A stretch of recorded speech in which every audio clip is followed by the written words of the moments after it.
प्रिय विद्यार्थियों, संस्कार भारती की इस ऑनलाइन कालांश में आप सभी लोगों का हार्दिक स्वागत है।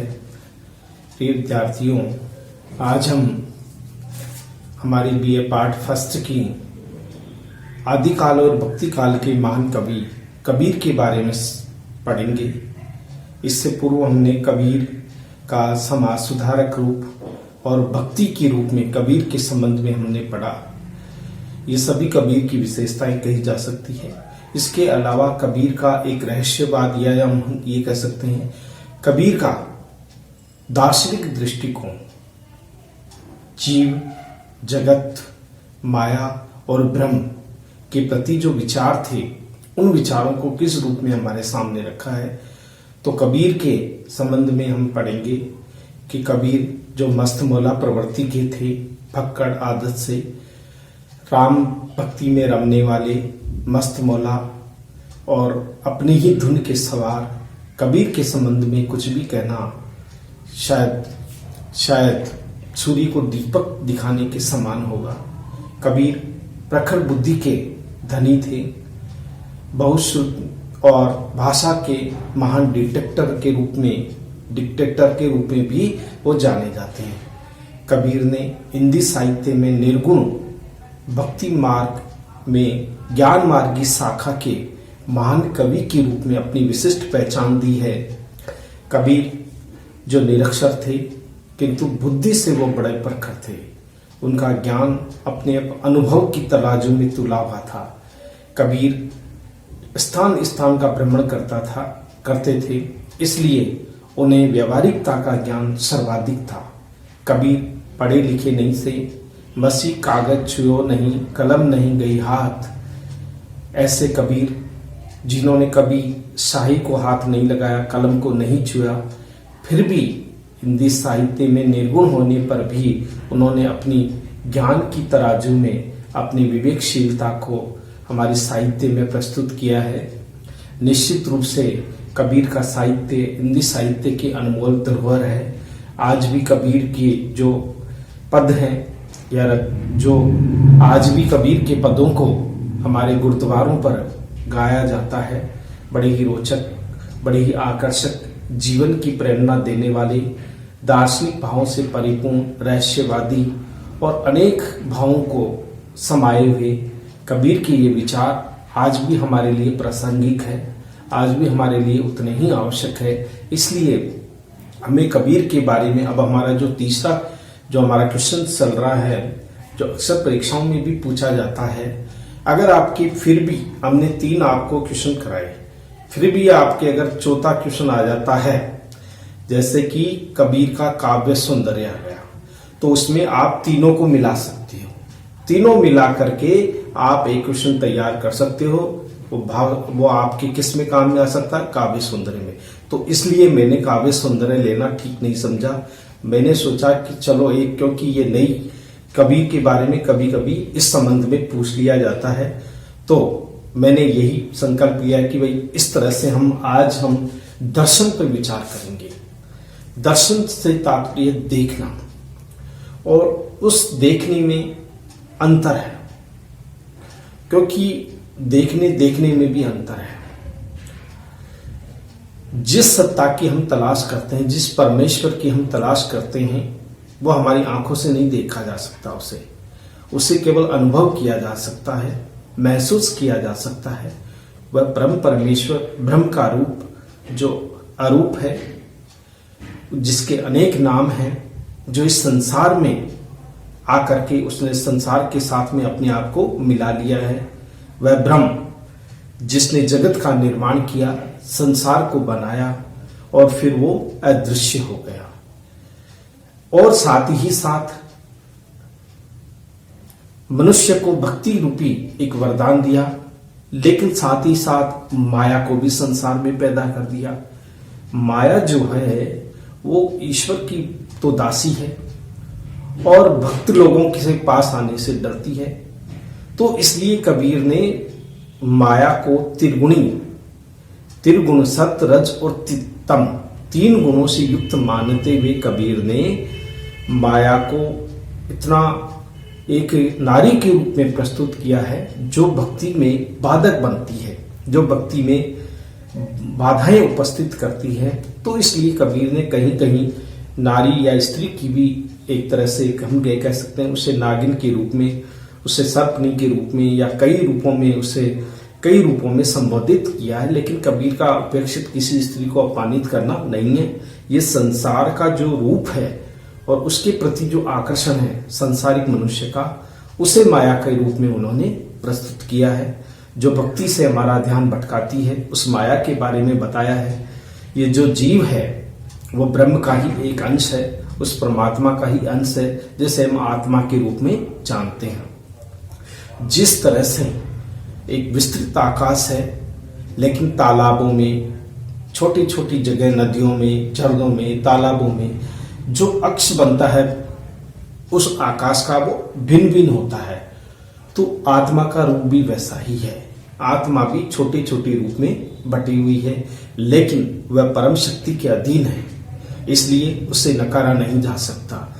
कबीर ने ब्रह्म, जीव, जगत के लिए और साथ ही साथ माया के लिए अपने जो विचार प्रस्तुत किए हैं, इन्हीं विचारों के प्रति हम आज कबीर के इस दर्शन की अनुभूति को हम पढ़ेंगे। यानी कबीर ने ब्रह्म, जीव, जगत और माया इन्हीं चार चीजों को लेकर के दर्शन की अनुभूति की है। वैसे तो दर्शन बहुत लंबा चौड़ा है कबीर का। दर्शन के बारे में हमने बताया कि कबीर का जो दर्शन है बौद्ध से भी प्रभावित है, जैन से भी प्रभावित है और तथा अद्वैतवाद से भी प्रभावित है। ईश्वर दो नहीं है, एक, इसलिए अद्वैतवाद से भी प्रभावित है। क्योंकि कबीर ने निर्गुण ब्रह्म की सत्ता को स्थापित किया है, निर्गुण ब्रह्म की सत्ता को माना है, इसलिए जगत को मिथ्या माना है और कहा रहना नहीं देश बिगाना है। इस तरह से पानी की बूंद पड़ते ही जिस तरह से कागज गल जाता है, उसी तरह से दुखों का जो पहाड़ टूट पड़ता है तो उसमें मनुष्य बिखर जाता है। तो कबीर ने इस संबंध में अपने विचारों को व्यक्त किया है।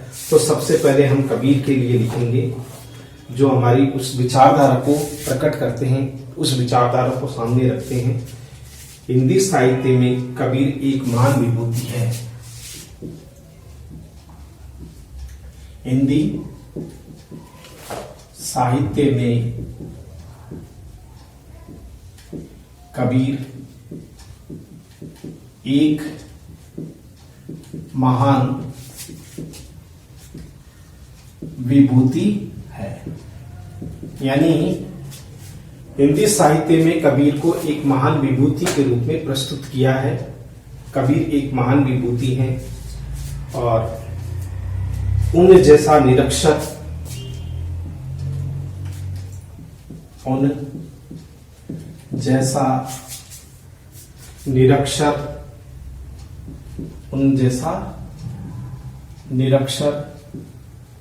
किंतु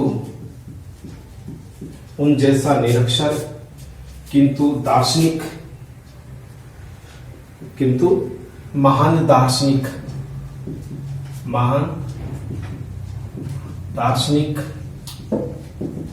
एक महान दार्शनिक। यानी हम ये देख सकते हैं महान दार्शनिक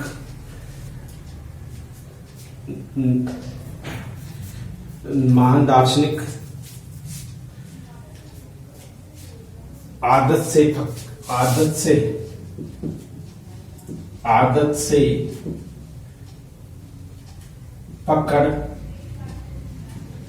से पकड़ मस्त मौला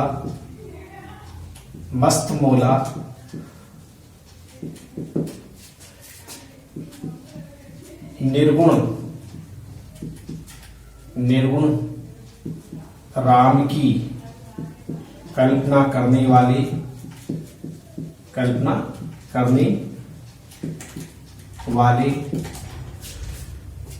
निर्गुण राम की कल्पना करने वाले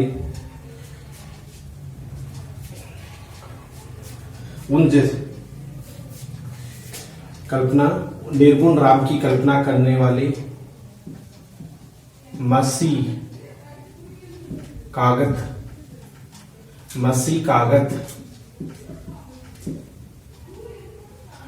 कागत न छूकर भी, न छूकर भी, न छूकर भी, मसी कागज न छूकर भी, अनुभव के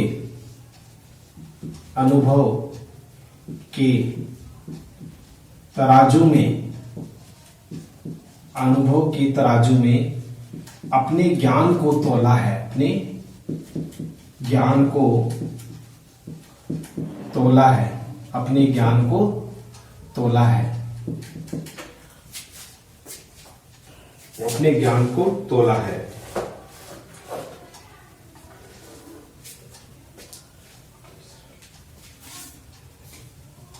अनुभव के ज्ञान से तोला है। कबीर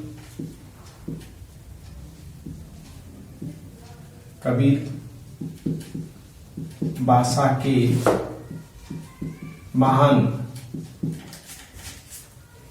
कवि माने जाते हैं, भाषा के महान कवि माने जाते हैं। कबीर भाषा के महान कवि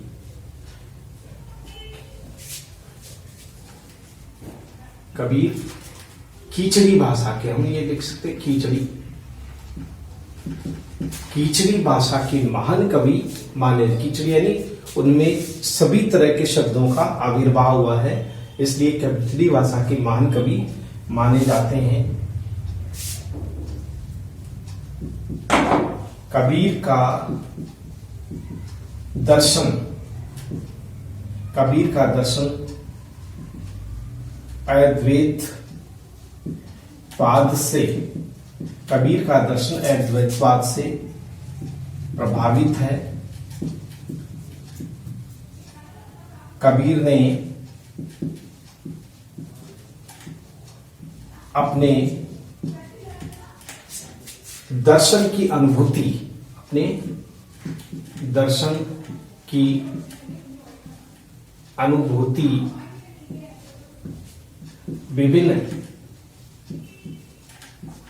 विभिन्न मत और संप्रदायों से, विभिन्न मत एवं संप्रदायों से की है। यानी दर्शन की अनुभूति विभिन्न मत और संप्रदायों से की है। कबीर ने बौद्ध धर्म से, कबीर ने बौद्ध धर्म से जो दर्शन लिया, जो दर्शन लिया, उनमें हठ योग जो नाथ संप्रदाय की देन, जो नाथ संप्रदाय की देन है। कुंडली जागरण, कुंडलिनी जागरण, ये भी एक महत्वपूर्ण अंश है। कुंडली जागरण, सहस्त्र चक्र, इनके काव्य सहस्त्र चक्र, ये सभी दर्शन कहां से लिए गए हैं? बौद्ध धर्म से। निवृत्ति मार्ग पर बल, निवृत्ति मार्ग पर यानी नैतिकता पर, निवृत्ति मार्ग पर बल, निवृत्ति मार्ग पर बल, वर्ण व्यवस्था, वर्ण व्यवस्था में बाहरी आडंबरों का खंडन,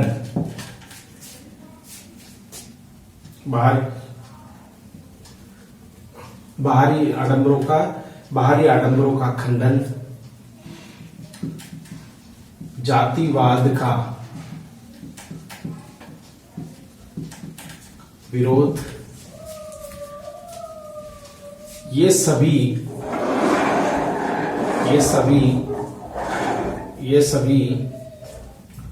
बौद्ध दर्शन की देन है। ये सभी बौद्ध दर्शन की देन है। वहीं कबीर ने जैन संप्रदाय से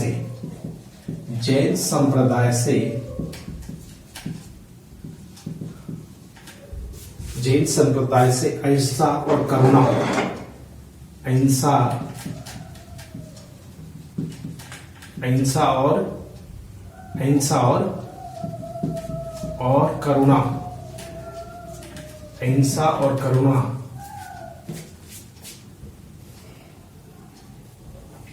और करुणा,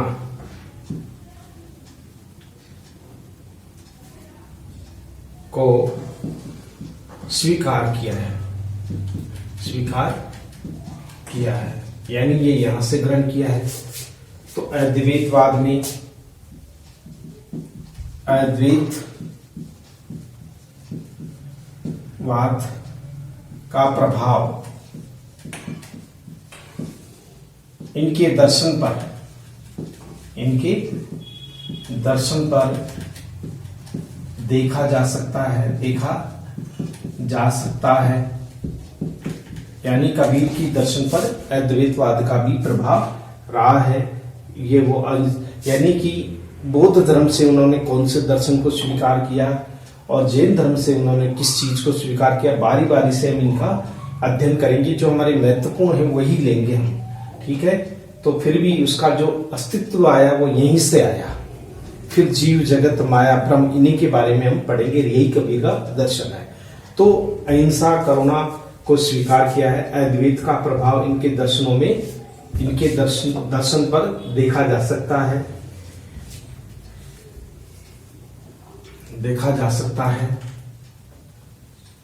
यानी वैष्णव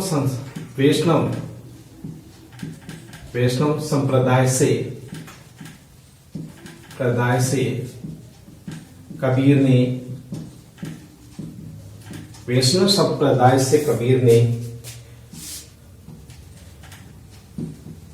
राम का नाम निर्गुण रूप में,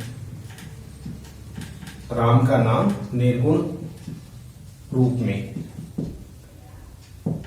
दूसरा, गुरु की महिमा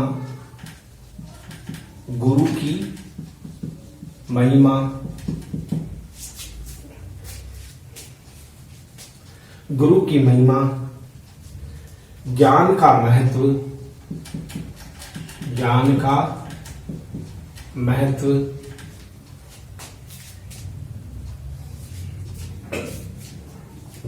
महत्व यानी ज्ञान का महत्व, योग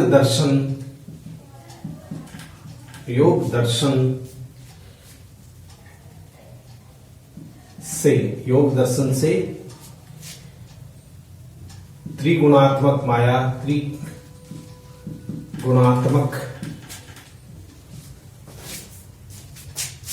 माया जो सत्य रज और तम गुण से, सत्य रज तम गुणों से युक्त है।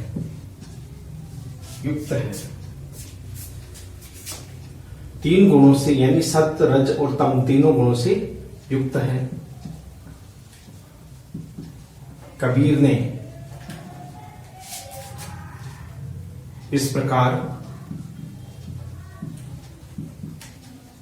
किसी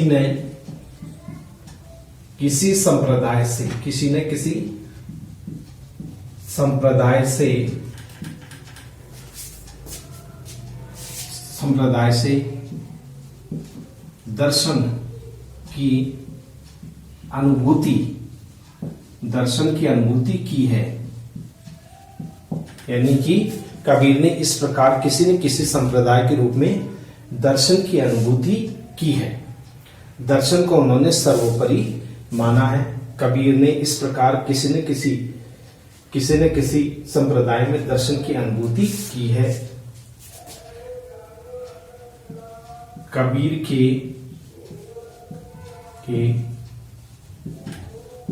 दर्शन को निम्न बिंदुओं के आधार पर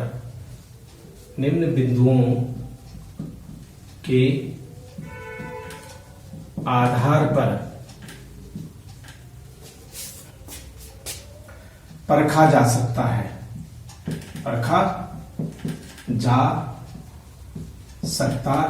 कबीर के बारे में, कबीर के दर्शन को निम्न बिंदुओं के आधार पर परखा जा सकता है। कौन कौन से हैं निम्न बिंदु? तो एक तो है ब्रह्मा जी, ब्रह्मा नंबर 1। दूसरा है जीव, आत्मा या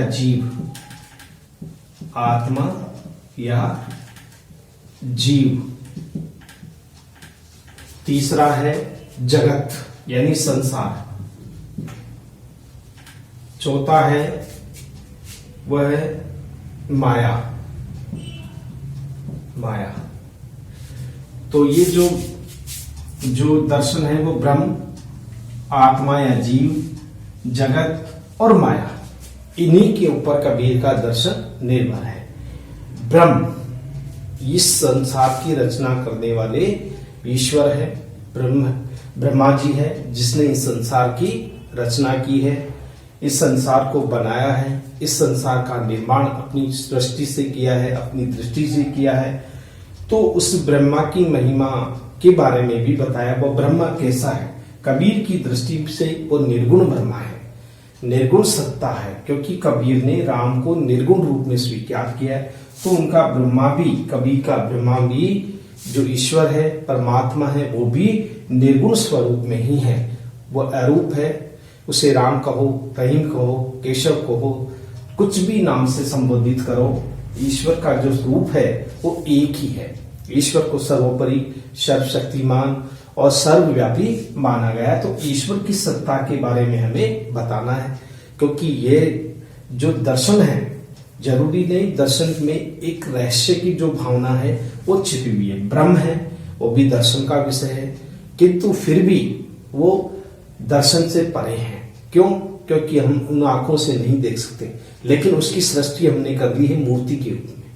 कबीर मूर्ति पूजा के वैसे विरोधक थे, फिर भी एक कल्पना की हमारी, वही कल्पना के रूप में हमारा ब्रह्म है जिसने इस संसार की रचना की है, इस संसार को बनाया है और इस संसार में ही वो खो गया है। संसार में ही अपने आप को वो सिद्ध करता है। कभी भी समय आने पर, वक्त आने पर वह ब्रह्म अपने अस्तित्व की पहचान देता है किसी न किसी रूप में। तो यहाँ पर कबीर के ये जो विचार हैं, इन्हीं विचारों को हम पढ़ेंगे कि कैसे हम पढ़ सकते हैं। देखिए, हिंदी साहित्य में कबीर एक महान विभूति है, उन्हें जैसा निरक्षर किंतु महान दार्शनिक, आदत से फक्कड़, मस्त मौला, निर्गुण राम की कल्पना करने वाले, मसी कागज न छूकर भी अनुभव के तराजू में अपने ज्ञान को तोला है। कबीर खिचड़ी भाषा के महान कवि माने जाते हैं, क्योंकि मेल जोल की भाषा है। बहुत सारे शब्दों के इसमें अरबी, फारसी, तुर्की बहुत सारे शब्दों का उच्चारण है, क्योंकि कबीर देशाटन करते थे एक स्थान से दूसरे स्थान पर भक्ति का प्रचार प्रसार करने हेतु। तो इसलिए उनकी भाषा एक रूपता नहीं है, उस भाषा में अनेकता देखी जा सकती है, यानी अनेक भाषाओं के शब्द, स्थान प्रचलित शब्द देखे जा सकते हैं। कबीर का दर्शन अद्वैतवाद से प्रभावित। ए का मतलब था नहीं, द्वैत का मतलब था दो, और यानी ईश्वर दो नहीं है। यहाँ कबीर ये कहना ईश्वर एक है, यानी यहाँ एकेश्वरवाद का समर्थन किया गया है, यानी वो अद्वैतवाद है। कबीर ने अपने दर्शन की अनुभूति विभिन्न मत और संप्रदायों से की है।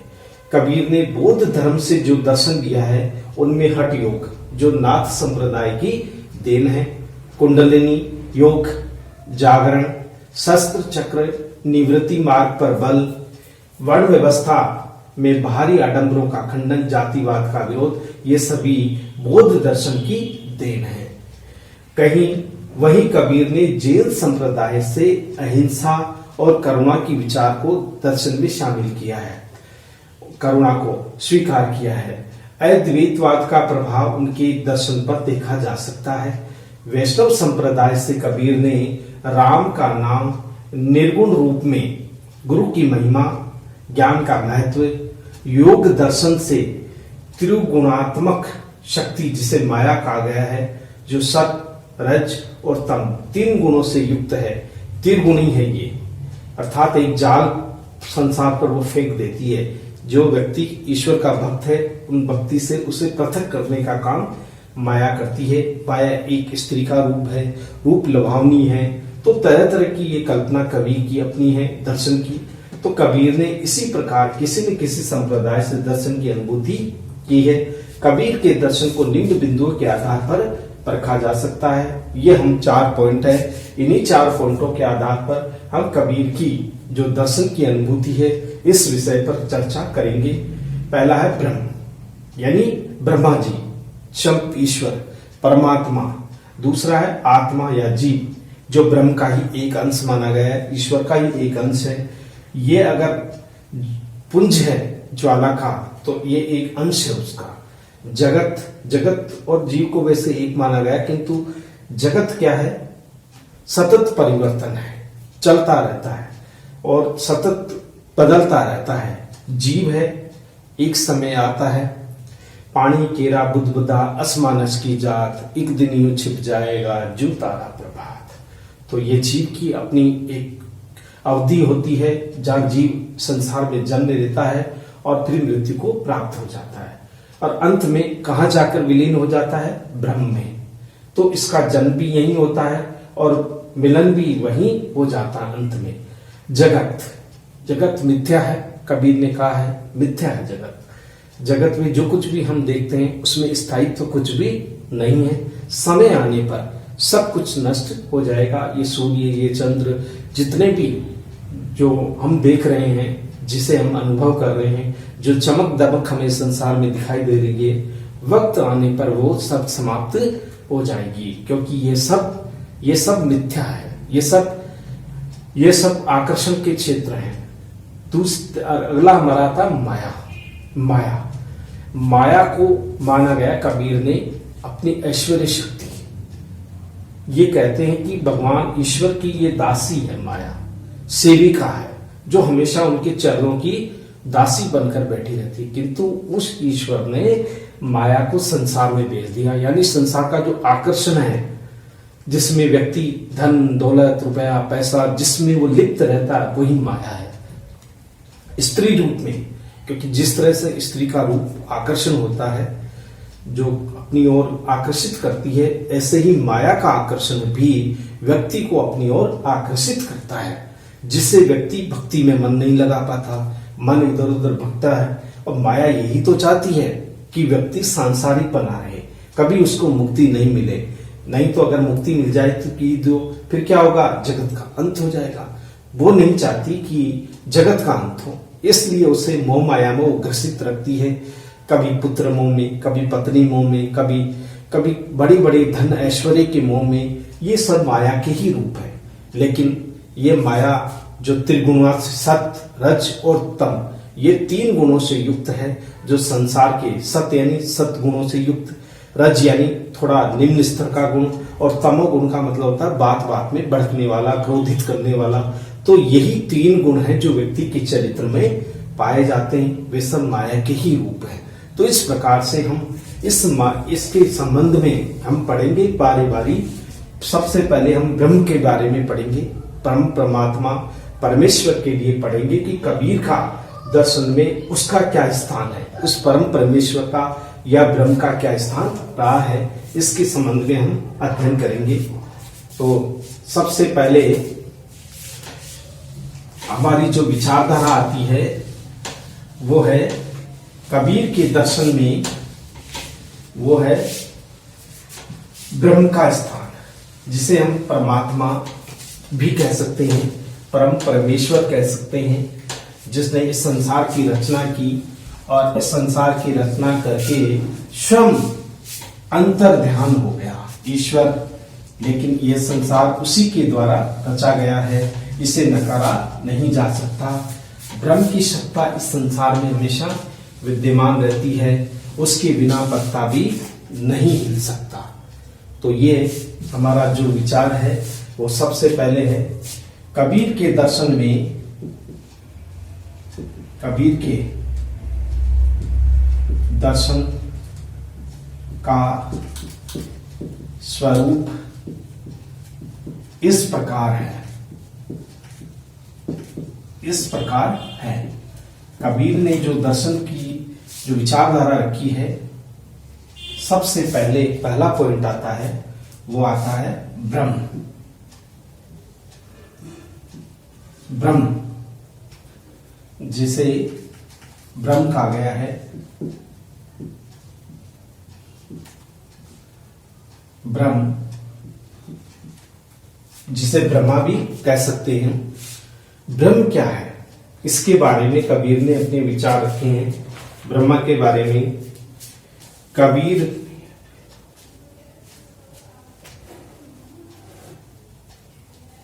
ब्रह्म के बारे में कबीर ने अद्वैत तत्व को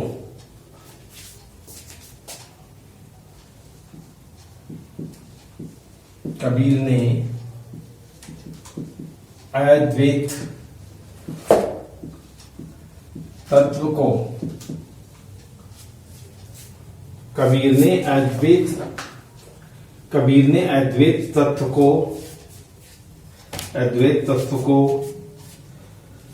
ब्रह्म के रूप में परम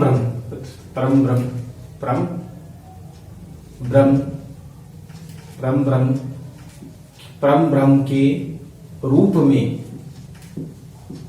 स्वीकार किया है। वह परम ब्रह्म निर्गुण निराकार है। वह परब्रह्म निर्गुण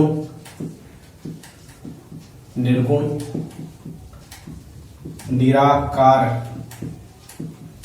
रूप में है। वह परब्रह्म निर्गुण निराकार रूप में है, अर्थात निर्गुण रूप में इसको स्वीकार किया गया है। तो इस प्रकार ब्रह्म यानी ईश्वर, कबीर ने अद्वैत तत्व को परम ब्रह्म के रूप में स्वीकार किया है। वह परम ब्रह्म निर्गुण निराकार रूप में है। उसके अनेक नाम हैं, उसके अनेक नाम है,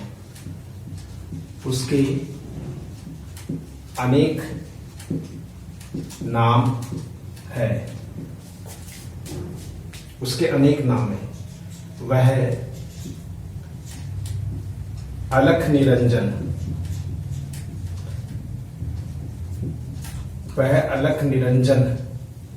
रूप में,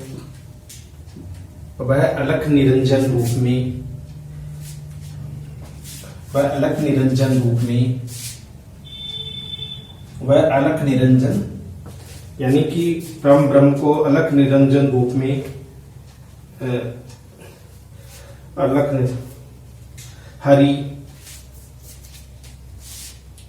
हरि राम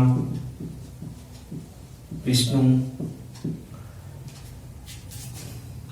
केशव, हरि राम विष्णु केशव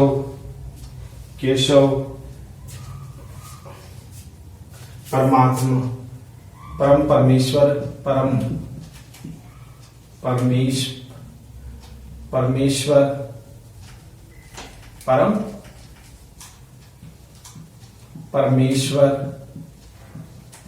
परमेश्वर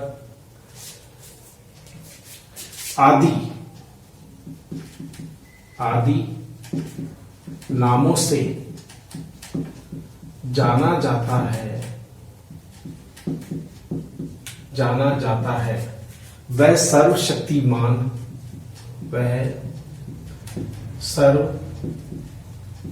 शक्तिमान, सर्वगुण संपन्न, सर्वशक्तिमान, सर्वगुण संपन्न, वह सर्वगुण संपन्न सर्वव्यापी है। सर्वगुण संपन्न सर्वव्यापी है, यानी सब जगह उसका अस्तित्व देखने को मिलता है, वो सर्वव्यापी है।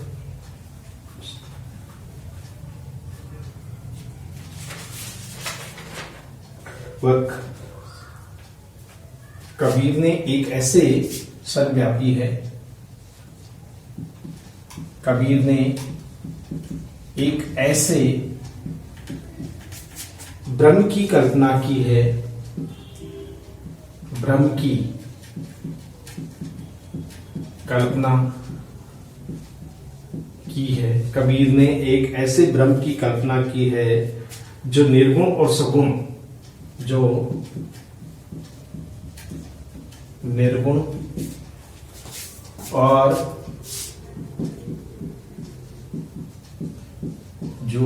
और सगुण से परे है। निर्गुण और कबीर ने एक ऐसे परम ब्रह्म की कल्पना की है जो निर्गुण और सगुण से परे है। उसका स्वरूप तो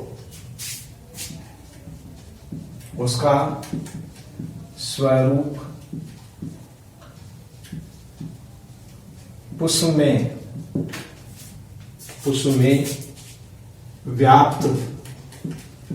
में व्याप्त खुशबू की भांति है। उसका स्वरूप तो फूल में व्याप्त खुशबू की भांति है, जो केवल महसूस किया या अनुभव की, जो केवल अनुभव किया जा सकता है। जैसे फूल की खुशबू है, उसे हम देख नहीं सकते, केवल अनुभव कर सकते हैं, अनुभव किया जा सकता है। तो कबीर ने अनुभव की वस्तु माना है ये। वह मन और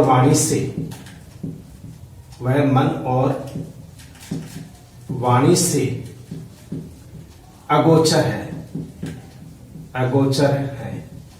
यानी नहीं, गोचर यानी देखना। न तो हम उसको मन से देख सकते हैं, न वाणी से पहचान सकते हैं, वो अगोचर है। यानी नहीं, गोचर यानी देखना, जिसे हम देख नहीं सकते, उसकी वाणी भी अदृश्य है। लेकिन तो इस तरह से कबीर ने उस परम सत्ता की कल्पना की है। वह अलग रूप में संसार में विद्यमान है। वह अलग रूप में संसार में विद्यमान है। जिसके बारे में हमारी जीवा, जिसके बारे में हमारी जीभ वर्णन कर पाने में असमर्थ है।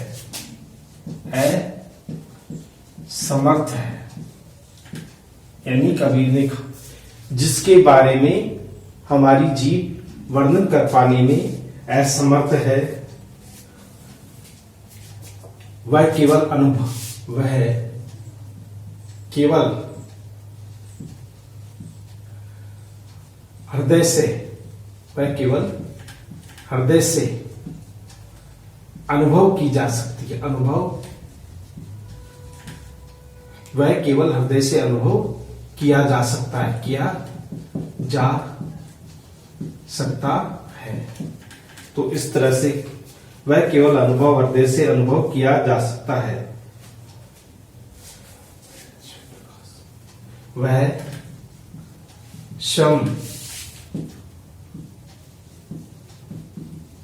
प्रकाश रूप में है, वह स्वयं प्रकाश रूप में है, वह स्वयं प्रकाश रूप में है, प्रकाश रूप में है, वह सत्य स्वरूप है, वह सत्य स्वरूप में है। यानी ये सब ब्रह्म के रूप है, वह सत्य स्वरूप में है।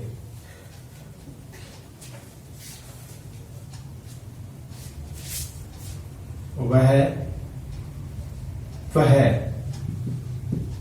तेज से युक्त है, वह तेज से युक्त है।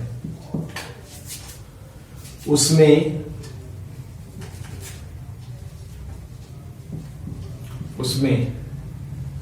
हजारों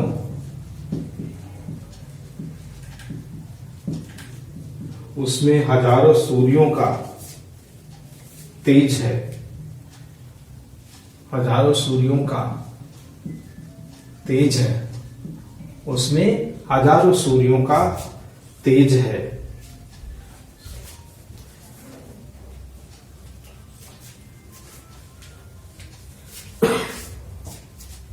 वह हजारों सूर्य के रूप में तेज है। केवल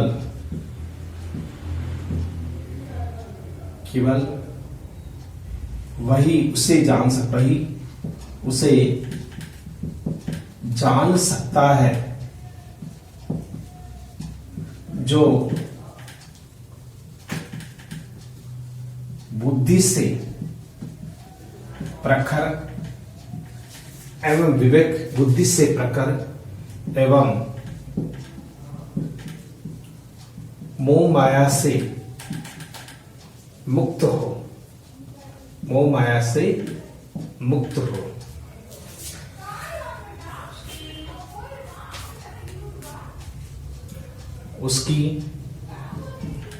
उसकी लीला अनूठी है, उसकी लीला अनूठी है, उसकी लीला अनूठी है। तो ये सब परम ब्रह्म के बारे में कहा गया है। उसकी लीला अनूठी है। तो इस प्रकार ब्रह्मा के लिए तो हम कबीर ने अपने ब्रह्म को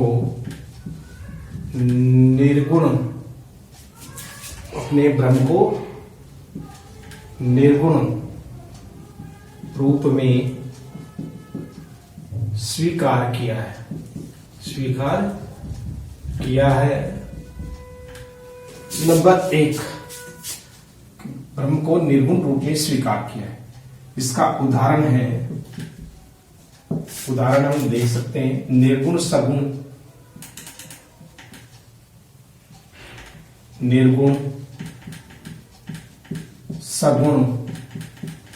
से परे, निर्गुण सगुण से परे तहां हमारो ध्यान, निर्गुण सगुण से परे तहां हमारो ध्यान, जाके मुख माथा नहीं, जाके मुख माथा नहीं, जाके मुख माथा नहीं, नाही रूप कुरूप, रूप कुरूप, पुहुप पास से, पुहुप बास तैयारी से, बास से पुहुप बास से, पतरा पात्रा ऐसा तत्